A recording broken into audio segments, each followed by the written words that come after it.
Hi guys! As you all know, hinala ko to nag video. Yeah, it's been almost 1 week recovering for my BTL or what we called bilateral tubal ligation. So, yan. So, kung curious ka mo, kung ano ka rigsing ngunit BTL, actually, it's a permanent family planning. Meaning, no more babies. So, so I don't have plans or we don't have plans to have a baby anymore.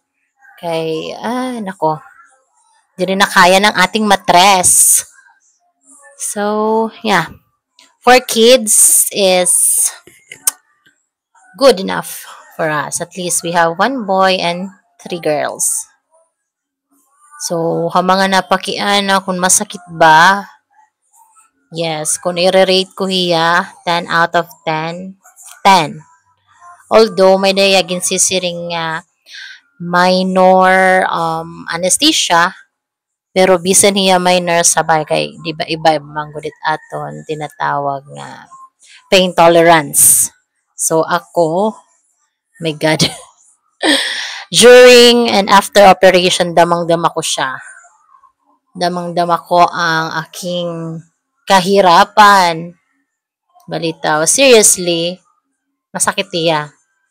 So, kung gusto niyo mag BTL, so all you have to do is to be prepared. So, prepare yourself and your mind kung sure na talaga iyo or iyo plans, imo husband. Well, kami 100% sure na. Okay, so hada mo na mapakiana. So, comment down below pagpakiana kung um, ano ti yung mga pakiana partihito nga aton BTL. Thank you!